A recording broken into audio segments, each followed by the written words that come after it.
Genesis chapter 46, verse 1.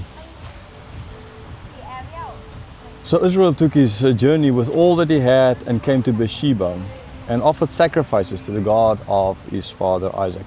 Okay, so remember just a recap of what happened in the previous chapter. So Joseph told him who he is, that he's Joseph, right? And then sent him back home to bring his father there. Pharaoh heard of it. Pharaoh said, give them all the stuff so that they will help people. They have enough donkeys and carts and wagons to help them bring everything down that they didn't need to worry about. Okay, so then they went back.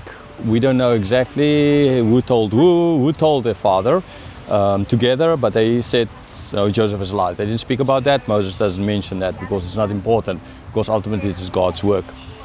Okay, and so now he is on his way, Jacob with his whole family on his way, or they are on their way to Egypt. So before they get to Egypt, they arrived here at Beersheba and offering sacrifices to the God of his father Isaac, which we will later on see as well, the God of Abram, Isaac and Jacob. Right, so it's the same God. It's not a different God. It's not a different God from his father Abram or something, or grandfather Abram, that is. And so yes, here in this case it's not stated yet. It's just his father Isaac. And they offer sacrifices. Well, you know, this is kind of the normal thing he did everywhere where we went when there was something big going on. When there's a huge thing that needed to be done in his life, or next step, a very important next step to take, then he would do this. Okay, like when he went up to his uncle Laban, ultimately way back then, and now he is. And when he came back into the land of Canaan, and when he is here now offering the sacrifices, because it's a huge step. It's a very big step for him, for his whole family, to take them away from the land of Canaan, for the promised land. See, so it's kind of interesting. Jacob didn't live most of his life.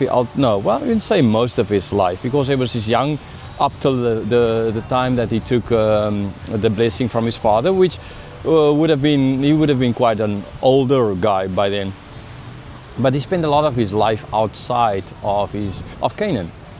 Okay, so up there in the north with Laban, and now the last part of it is going to spend down here in Egypt. Okay, so verse 2. And God spoke to Israel in visions of the night and said, Jacob, Jacob. And he said, here I am. Now, before we had they didn't mention really how God spoke to Abram, etc., right? But here is more clear that this is dreams. Okay, now in this case it's called a vision. A dream to the non-Hebrew, to put it like this, to Pharaoh, the baker and the cupbearer, but a vision, but as well a vision at night. So that is basically a dream, most likely, but it's now because different people, okay, that group and this group, the Gentile and the Jew, kind of that distinction already. So it's not just a vision, or it's not just a dream, this is now a vision at night. And like with Samuel years later on, God calling out his name, in this case as well, Jacob, Jacob. Remember, God knows Jacob's name, but God changed his name, and is going to make a mention of that again here. But up till now, when Jacob asked him his name, God didn't answer. Okay, so here he's calling out and he's saying, here I am. Okay, here I am. Okay, and that is as well kind of that when ultimately God gives his name is I am. Not here I am. But this is what Jacob earlier used when his father asked him, are you Esau? And he said, here I am. Although at this stage in time, this name of God is not being given yet. Okay, they don't know this name yet, right? But by the time this is written down, Moses to the people writing this down, they already know this name, or at least the I am part of, right? Yahweh. But again, like we all know the Tetragrammaton, we don't know all the exact Yahweh, Yahweh, whatever it is.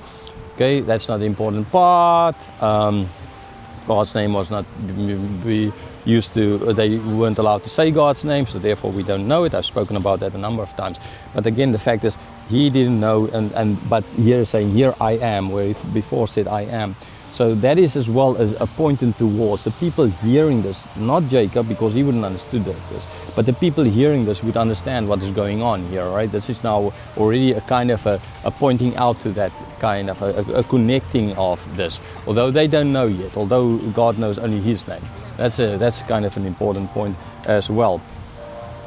The other just interesting thing is the fact that the people here, Jacob now in this case, right? Or at least Moses writing it to the people in the desert. Okay, and they're going to be 40 odd years in the desert, but that's because of the sin. Well, actually a little bit less than 40 years, most likely around 38 years, a little bit over 38 years. And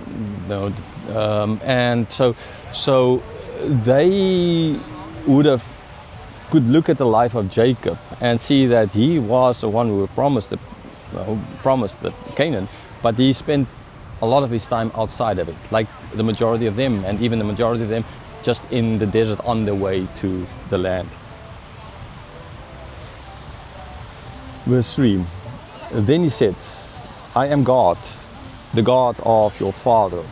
Do not be afraid to go down to Egypt, for there I will make you into a great nation. Verse 4. Okay, I myself will go down with you to Egypt, and I will also bring you up again, and Joseph's hand shall close your eyes. Okay, so after God calling out to him of the visions at night, God said, okay, I am God. Now again, he's just saying, I'm God, so Elohim, not Yahweh, because again, that name is not being mentioned yet. So I'm the God of your father. He brought an offering to the God of his father Isaac. Now God is saying, I'm the God of your father. Again, it's not yet that stage where they're going to say the God of Abram, Isaac and Jacob. That will still come later on. The people will know that in the desert, but not they here and at this moment.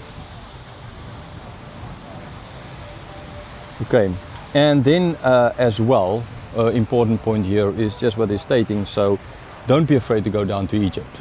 So he was afraid to go up to his uncle and up there in north, not knowing what, but then he was alone with nothing. Okay, and God appeared to him there in the dream. And now he's on his way south to Egypt, and again God appearing to him in this vision here and telling them the same thing, don't be afraid. Okay, do not be afraid. Why? Because I'm going with you. Now Jacob, therefore, looking at this whole life, knowing that he went to the north some other time, we had nothing, and God told him this, and God was with him, because look at him now, he has a big family. He has all these animals, and his son is second in command in Egypt. I mean, man, from where he was when he went up there to where he is now when he's going down. But the same thing is, do not be afraid, because I am going with you. So he had now this years of experience of God providing and caring for him to take with. So these words of God now he understands. That time he didn't. He said, if you then bring, then I will do this. But now he doesn't say this. Why? Because he already has the experience that God will do that God can do this. And because God has done it before for him.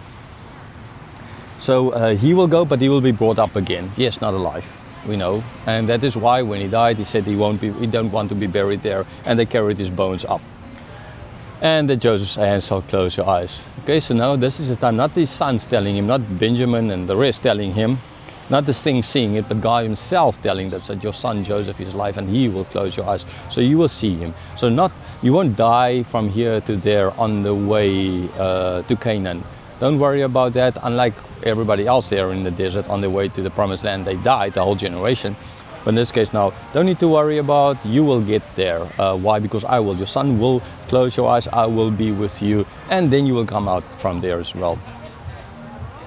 Now, just the interesting thing is just that how years later on God is going to forbid them to go down to Egypt. And when the people want to go, so God said you can go anywhere you want to, but that's now the one place that you're not supposed to go. Never go there.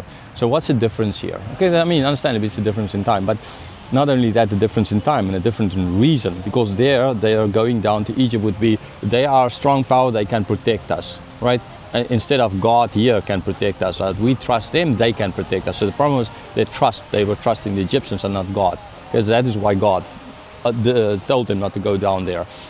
But in this case now, it's not about a trust or something like this. This is now God's plan for them to be there for the simple reason that that they need to be formed into a nation. Then they're just a family, a big family that is, but just a family. Okay, and there are lots of other nations, or smaller and bigger nations around them, especially the Egyptians. And the moment they would start becoming and growing too much, then other people are going to start taking more notice of it. They will start thinking, but you guys can be a danger to us, so we need to do something about it. But now in Egypt, under the protection of the Egyptians, ultimately, no one could touch them.